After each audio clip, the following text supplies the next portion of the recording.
Hello and welcome once again to the Fair Game podcast. We love you football. I'm Graham Miller, and in this episode, we'll be focusing on the Premier League Youth Development Rule. Now, on its own, it sounds rather dull, but it hides some financial red tape that some in the game have described as legal asset stripping. The bottom line is any player in the non-league can be signed up by a top club without even a buy your leave. That's right, no transfer fee, no compensation, not even a pair of shin pads to the club who's nurtured that player often over many, many years. We'll be hearing firsthand just how this impacts the very future of lower pyramid clubs in just a moment. But first, let's bring ourselves up to date with the latest news about Fair Game from CEO Niall Cooper.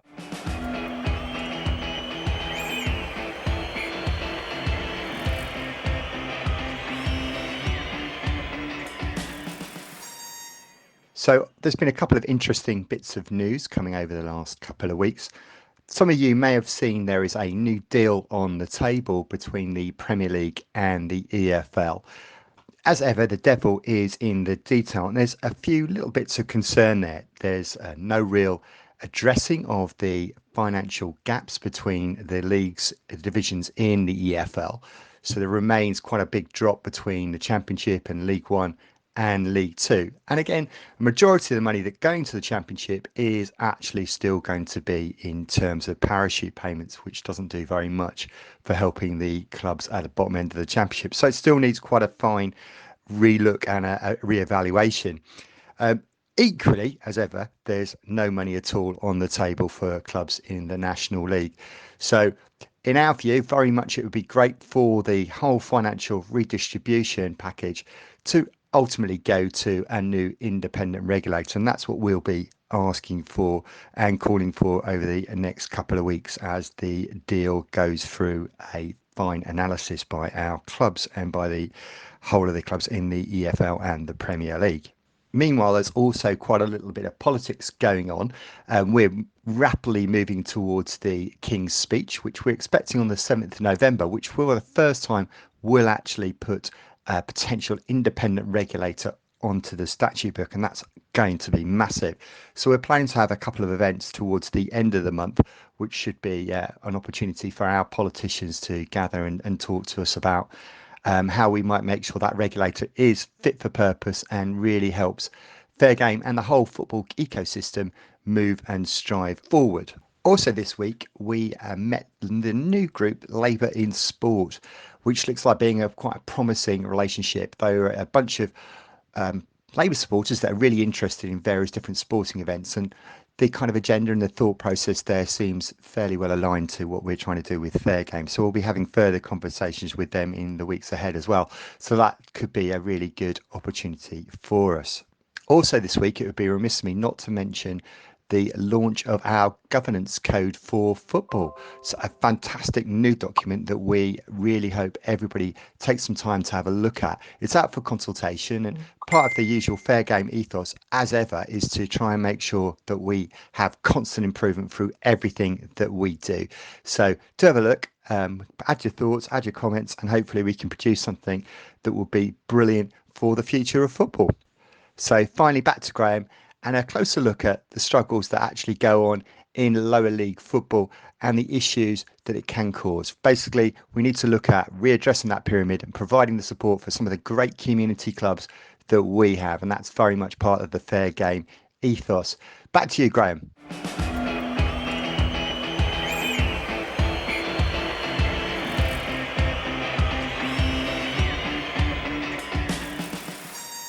Now, thanks very much. So let's get stuck into the whole conversation regarding academy developments and working with young players. Now, as things stand currently, it's backfiring to such an extent that it makes the financial future of the smaller pyramid clubs ever more precarious. With me are Oliver Ash, the joint owner of Maidstone Football Club, and the Basingstoke Town manager, Dan Brownlie. Now, Dan, I'm going to start with you because it's one of your players who's been associated with the club since the age of 2. I gather he was a mascot when he was 2. And he's just joined Brighton in the Premier League, which is a fantastic opportunity for the 18-year-old. Now, to the ordinary fan, that also sounds like a massive Basingstoke financial windfall is on the way. But I don't think that's quite happened. So tell us all about it. Yeah, I mean, your summary is absolutely spot on. And it's a really frustrating conversation to be having on the basis that it's something we're really proud of.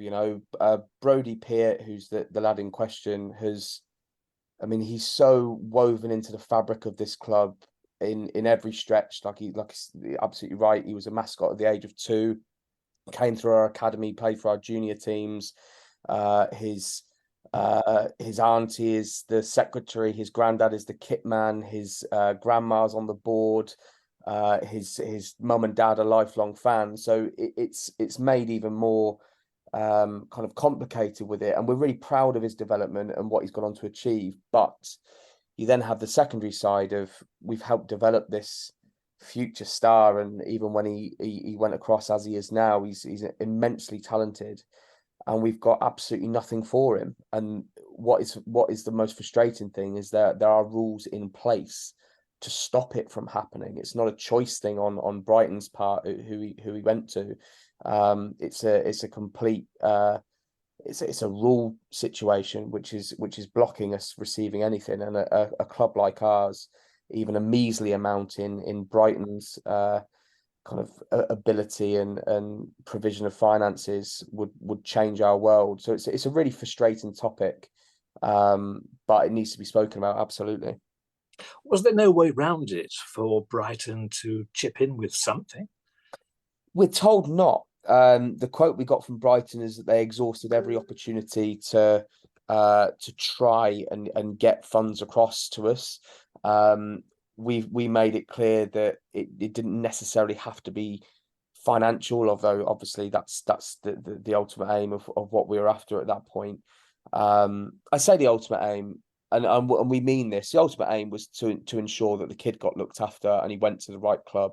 And at that point, he had loads of options. That's Wycombe Wanderers, Huddersfield, Chelsea were looking at it, Fulham were looking at him. So we had a wide spectrum. But in terms of the way Brighton are conducting themselves at the moment and the football they're playing and their ability to bring young players through to the first team in the top end game and then sell them on, which is what they're doing at the moment, and fantastically well, it seemed like a really good place for him.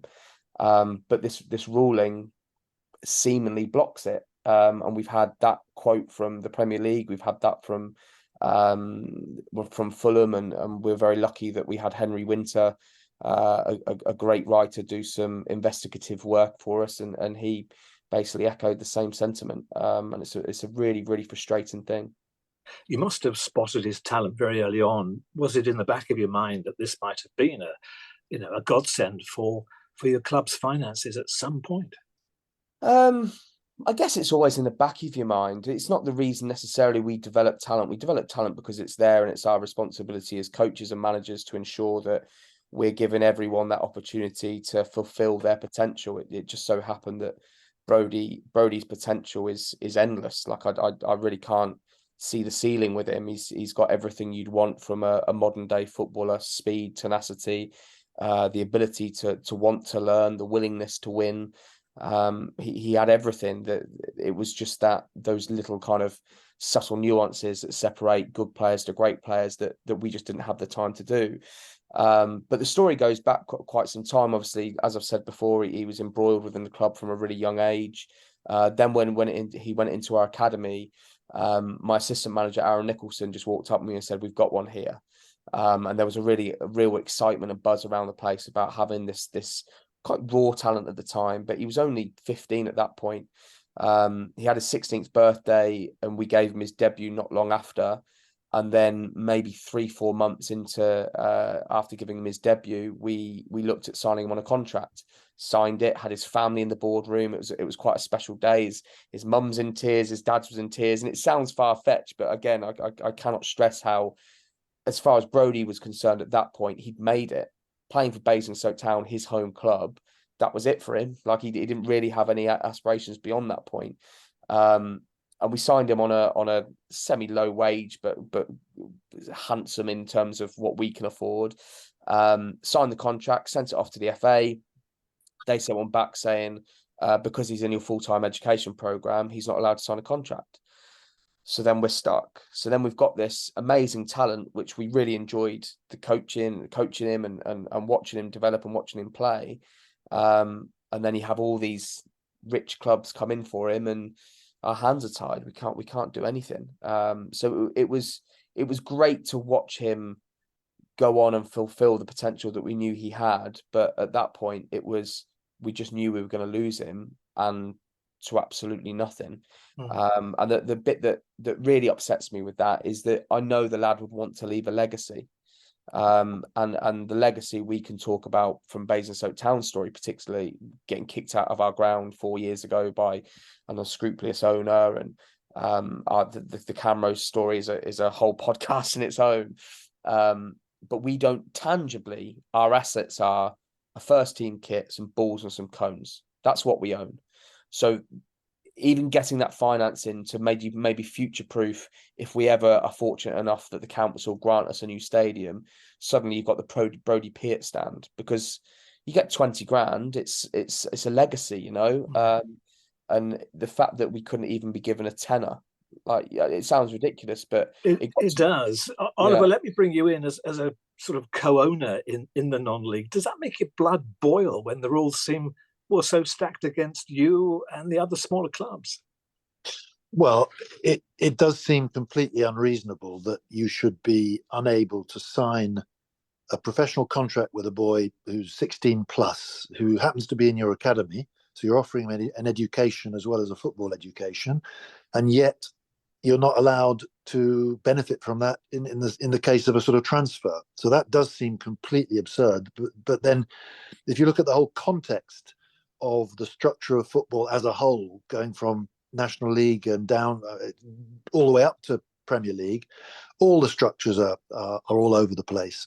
So this is just one aspect of the unfairness, and I think the poor management structure of football as a whole throughout the English game. So it doesn't make my blood boil more than loads of other things make my blood boil.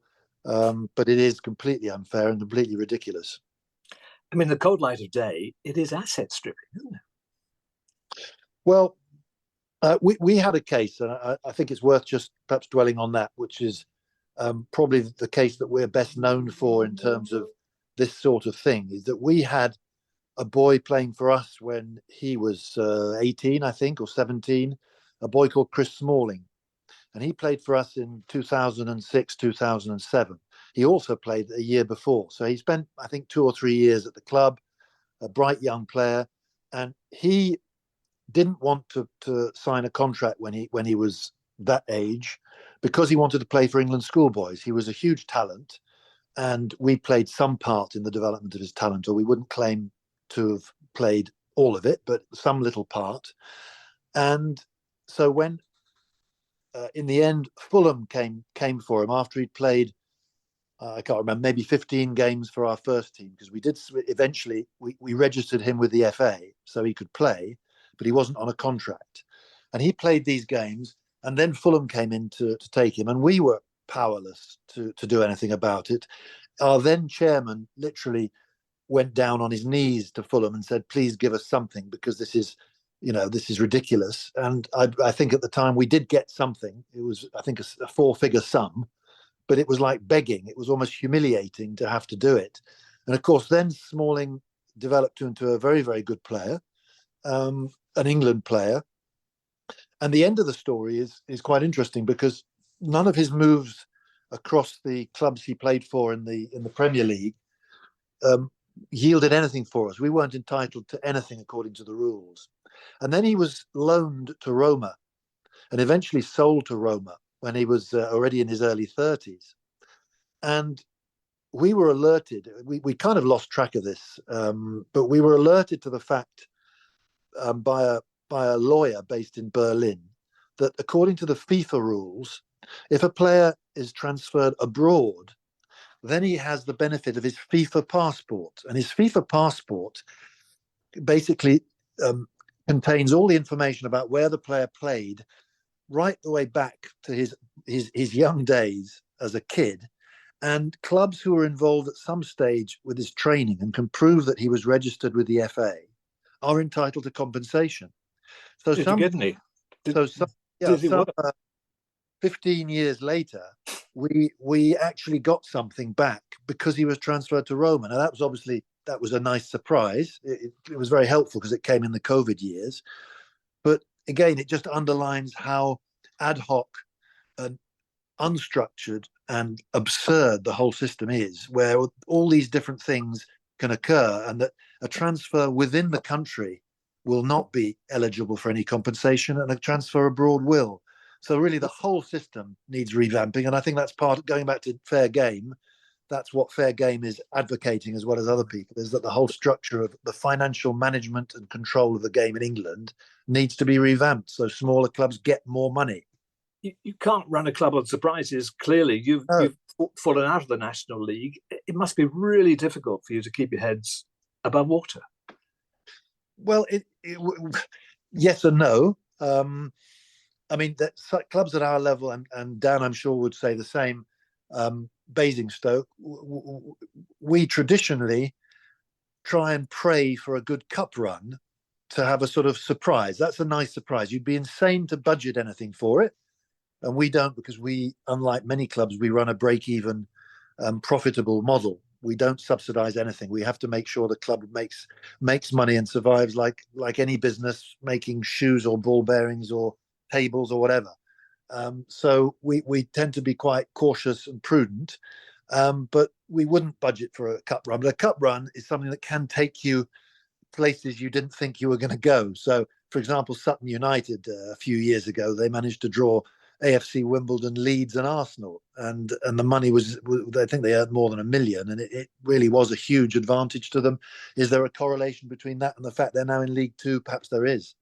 So the cup run is one thing. Selling a player is another thing. If you happen to have a good player who's transferable and he late develops, so that at 20 you've got him on a full contract and he does get signed, if by a League One or Championship or Premier League club, you can have another windfall.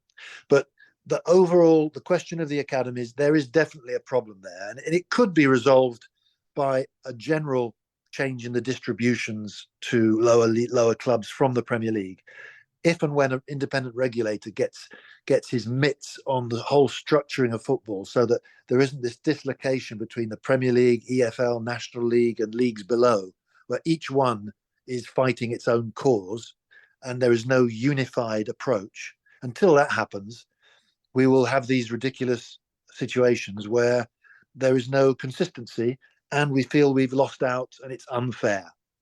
So, Dan, do you feel, Dan, that the regulator may be the answer, giving him or her the right amount of teeth? Without a shadow of a doubt. And I think that's more broadly around football at the minute. I mean, you look at the ownership of football clubs, and I mean, I'm local to Reading, and you see what's going on there at the moment. And I just think more widely, football needs a level of regulation that keeps football in the heart of community, because that's what it is at the end of the day. I appreciate that football in the moment feels like a life and death thing, but a lovely quote, and it's so simple, is that the thing about football is it's more than just football, and it's so true.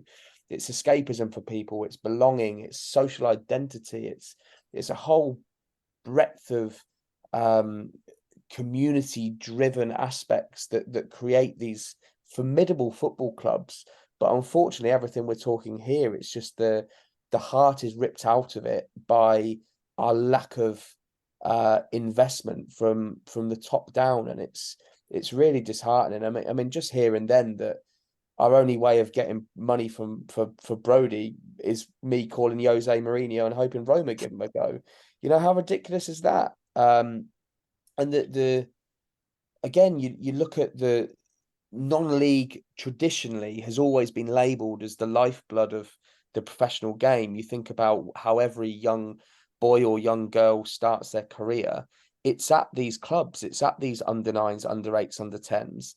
And if by that point the grassroots football are producing these players through volunteers that maybe give 2-3 hours a week, and they get them to a level that is considered better, because obviously if they're signing for these, Brody going into Brighton, we have created a player that is better than what they had, because they've had a clear out and he's gone in. So our coaches have been responsible for that. And obviously Brody's natural talent and hard work is a massive factor in that, absolutely. But our coaches have to take some credit, and yet we get nothing for it. Do you think the big clubs simply don't care about the smaller clubs because they could make the change overnight? You wouldn't need a regulator if they were prepared to give away more. Well, this is where rules come into place. I mean, I've got no reason to disbelieve Brighton. Obviously, look, it's a business at the end of the day, and if they don't have to pay for them, why would they? You wouldn't do that in any other walk of life. However, from the conversations we've had with Brighton, it does feel like they want to maintain relationships. And on the basis that we didn't push Brody towards Brighton, but we certainly encouraged him that it would be a really good option for him. If we have a bad relationship with Brighton, as we have done another club, which will remain nameless for the sake of opening a can of worms, but there is a championship club that tried signing one of our players, that in the way that they dealt with everything, we just wouldn't send a player there now. We'd find another way of finding them a different, obviously the only option, but a regulator it's so obvious to me, and I think it's so obvious to the wider football community, but unfortunately we can't make enough noise when we're constantly beaten down.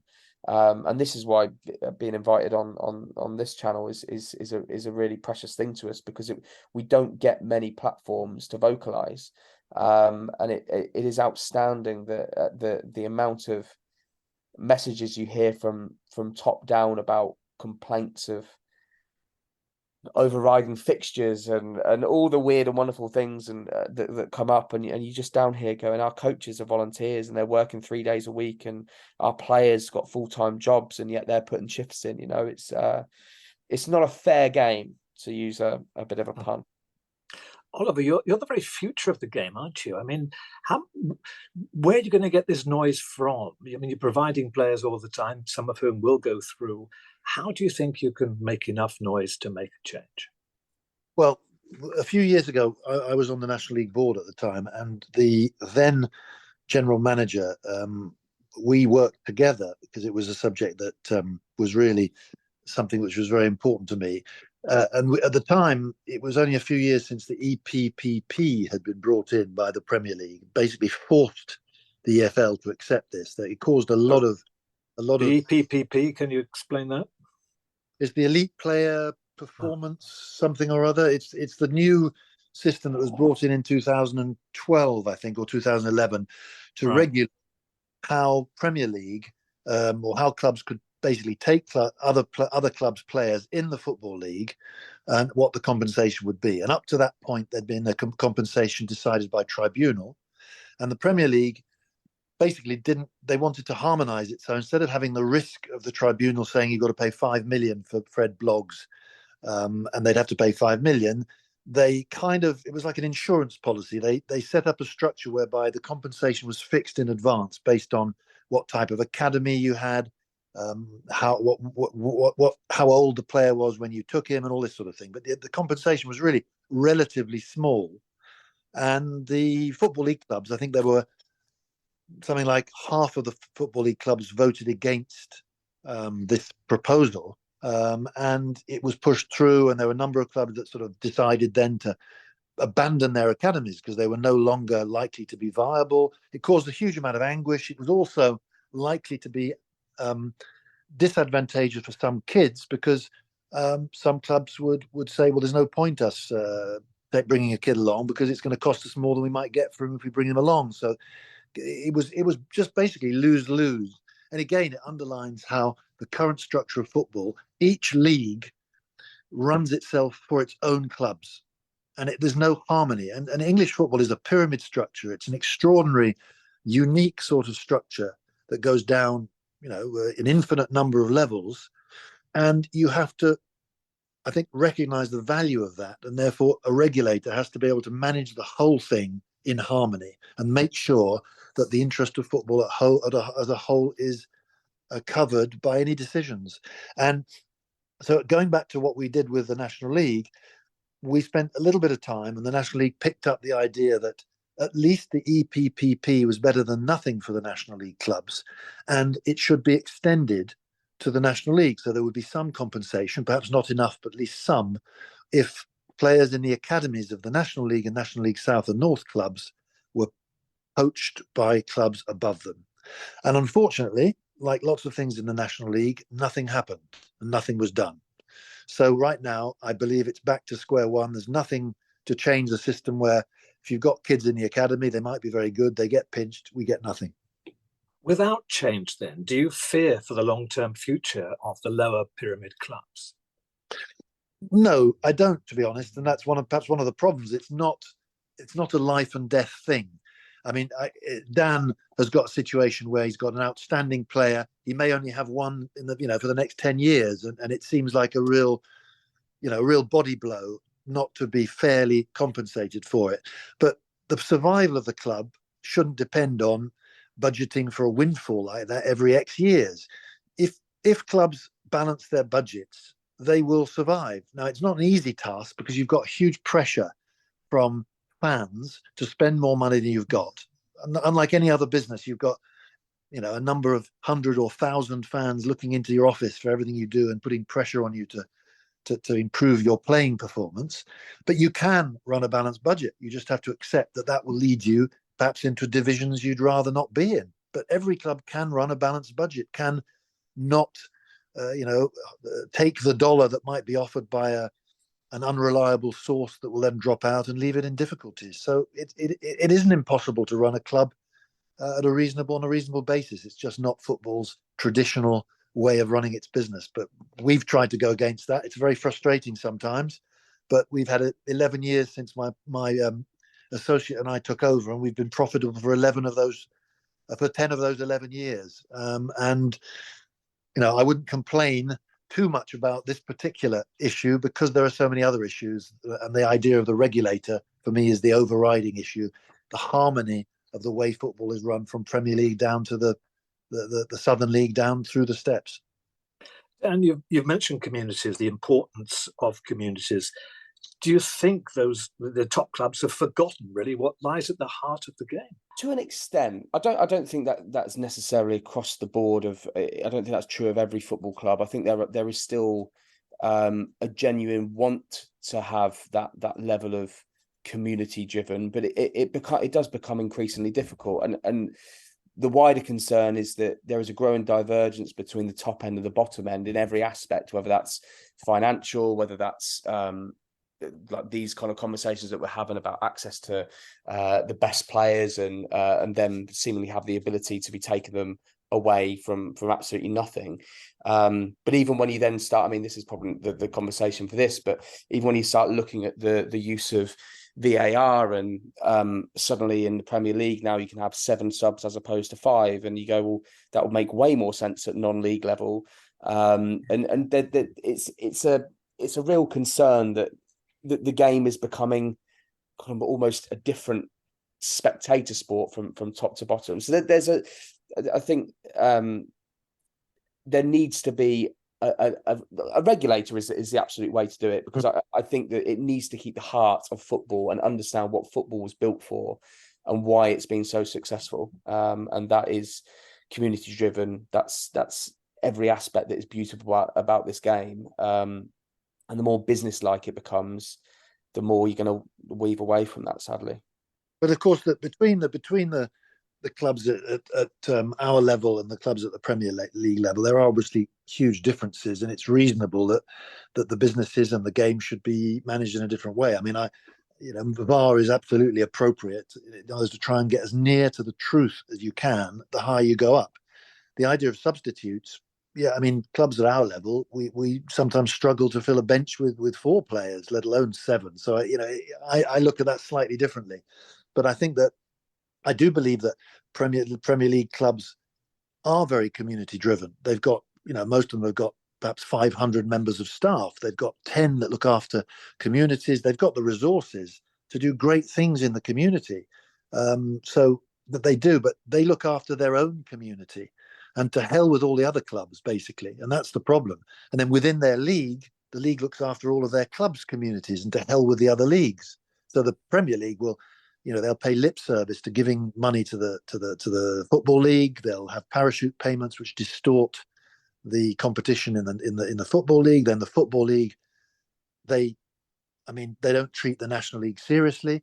When there was all the business about 3-up in terms of promotion places, I have it on good sources that the EFL were almost taking the mickey out of the National League and said they just couldn't take them seriously with their arguments for 3-up. It hasn't happened. It would be entirely logical for a regulator to say throughout the top 10 steps there should be 4-up and 4 down, or 3-up and 3 down. Why is it suddenly there's like a Grand Canyon between League Two and the National League, and there's only 2 fighting for places? It has no sense at all. So that's the problem. It's just a lack of harmony in the interest of the game as a whole between all these different organisations. And the National League, which I know better than any, and people who know me know that I'm a great critic of the National League, because I think they've made some horrendous management mistakes in the last few years where they have no excuse whatsoever. It all needs reforming and it all needs improving. And if clubs have a real problem, for example, with the National League board, we have someone we can go to who will be a regulator in the interests of football as a whole. At the moment, all we can do if we have a problem with the National League is appeal to the FA, who are effectively the bosses of the National League. And it's a really conflictual situation, and we ain't going to get justice when we do that. So it just doesn't work. It's not fair.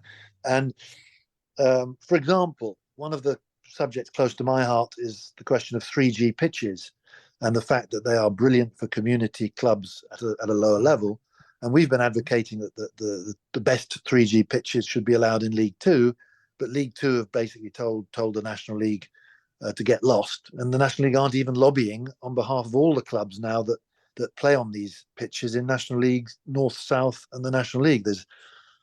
I would guess there's about 15 now that play on them, but the National League don't advocate that as a policy to help the ridiculous situation where a club has to rip up its pitch at the cost of probably £1 million when it gets promoted.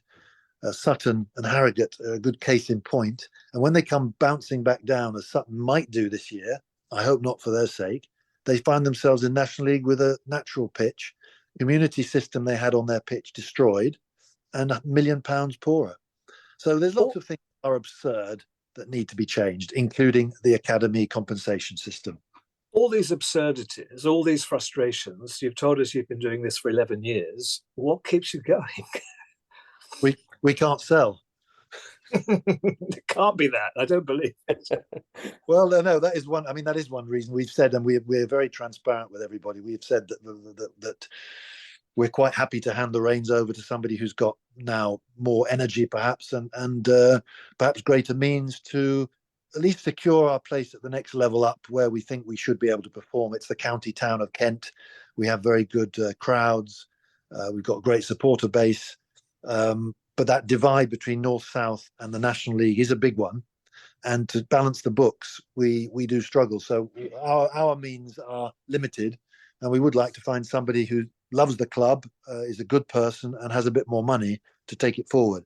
So, yeah, we're still enthusiastic, my partner and I, because we love the club, we love football.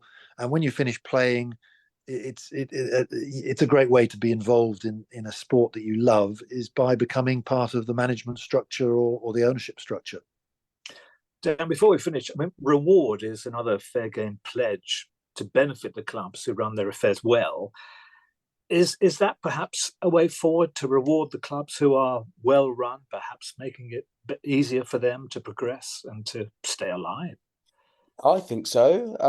I think anything that can be done to reward kind of that the ambition, but as you've already put it so eloquently earlier, doing it in the right way and within your means. Like, I think that was a really, really important point. And I think that is the bit that should be applauded, because, as I've said before, these football clubs mean so much to so many people that they have to be in the right hands. They have to be in the right hands. And ownership of football is that idea, as far as I'm concerned, the same as management. It's, you want to leave the club better than you found it, and in whatever concoction that looks like, whether that's a community aspect, whether that's a higher league club.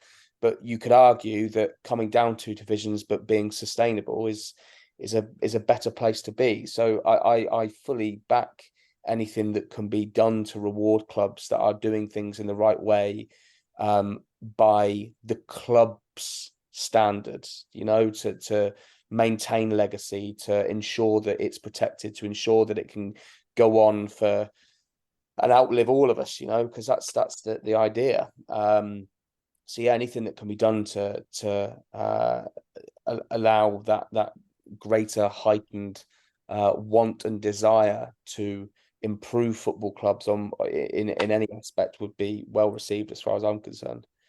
Okay, a quick question before we closed to you both. It seems to me winning isn't everything, Oliver, down the leagues. Well, no, it's not everything, of course, but winning with your at the moment, I would say winning with your men's first team is the main product of the business.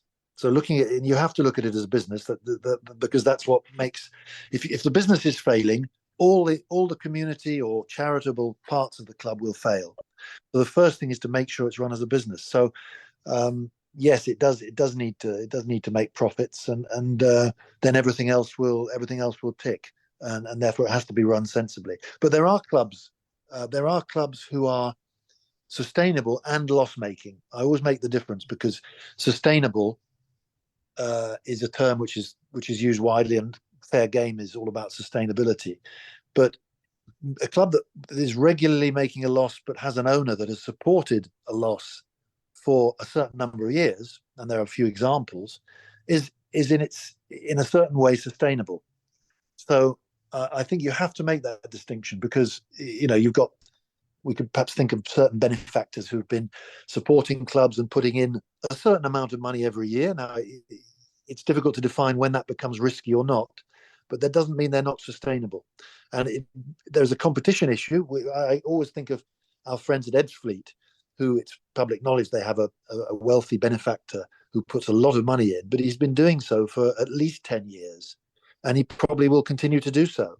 And while he does that, as long as there are certain protections in place, guarantees, or you don't have too many long-term commitments, that may still be sustainable. So you just have to make that distinction, I think. I wouldn't criticize Ebbsfleet for not being sustainable, although it's sometimes annoying for us trying to break even and run a business model like that, to have to compete with clubs that do have wealthy benefactors, but that's just life. That's an owner speaking, Dan. You're a manager. Do you see it differently? Yeah. Well, I mean, I keep my job through winning games. Like that's the results business that it is. But you're absolutely right. Like winning feeds everything else you can do. If you're winning, you bring more people in. If you bring more people in, the profits are going up because more people are buying tickets. It means you can access more people. You can drive that community angle a lot easier if you're playing good and talking Concord attractive football is even better. But there is a level of like it's not everything, but I mean, it's why we do it, right? No one turns up on a Saturday to go Morris dancing on the pitch. Like you need to get results and ensure that you're entertaining and bringing people back. The only point that I'd like to make on that final point with owners that are seemingly in it for the long term is fine, but regulation still has to be there, on the basis that our ex-chairman, Mr. Razak, was at the club for the best part of, I think it was nearing 10 years, putting a fair amount of money into the ground, and then almost overnight, seemingly to the audience at least, he decided to overturn a protected covenant of 100 years and sold the ground from underneath us.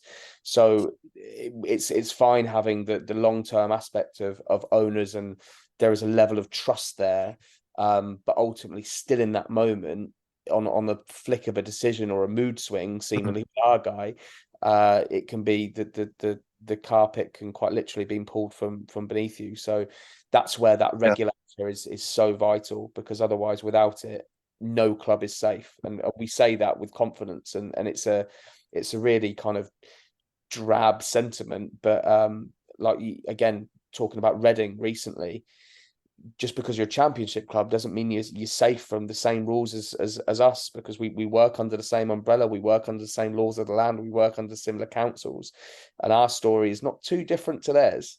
And it's a dangerous territory. Well, Dan, another thing that that I was involved in with the National League was trying to reinforce the financial police that were going to control what clubs could spend and budgets and all of this, some of which was done, in order to avoid these sorts of things happening. In other words, to toughen up the owners and directors test anyway, which is clearly not fit for purpose the way it is at the moment. It needs to be, in my opinion, a huge amount tougher. So it's just simple things like someone who's ever been bankrupt, for example, or has ever had any criminal offence against him should not be allowed to own a football club. Simple. No question. Oh, he's only done it 3 times. No, because you just reduce the chance of something going wrong if you do that, and then you'll never be 100% foolproof, but you'll increase the chances that your club will not be will not face a problem. Well, I'm also involved in French rugby with a club in France's pro divisions, and the French rugby is in a very healthy state compared to English rugby right now, and one of the reasons is because the financial police that operate as part of the league are very, very strong, and they've got powers to block clubs from playing if their budgets, if they can't prove and demonstrate that the budget they have for the following season, based on this season, and they've got clear evidence of revenues coming in, they haven't got commitments that exceed the money they've got. It's really very, very strong, and it means that there hasn't been a bankruptcy for as long as I can remember. In French rugby, and that should be strengthened, I think, certainly in the lower leagues. Going full conversation going full circle of the conversation, you think about rules don't currently exist to prohibit that, and yet here we are talking about rules that prohibit finances being given to non-league clubs. Someone sat there and thought about that rule, and for me, it doesn't serve any purpose. It only blocks and creates obstacles. And yet the huge wider issue, and you look at clubs up and down the country, in the north, in the south, of the countless amount of owners that are mistreating their own football clubs, and there aren't rules in place for that, and yet there's rules in place for blocking finances of $5,000 for a player that you've developed for 10 years. It is crazy to think that whoever is in those power making decisions, what their agenda looks like and what their topics of discussion look like, because they're working from the bottom up, I can assure you on that. Listen, Dan and Oliver, thank you so much for your time. It's been a fascinating conversation. If you've enjoyed it, do please subscribe to the Fair Game podcast. You can find us on all the usual channels, and we're even on TikTok. I'm Graham Miller. The producer is Ian Beach. Thank you for listening. And until the next edition of We Love You Football, it's goodbye for now.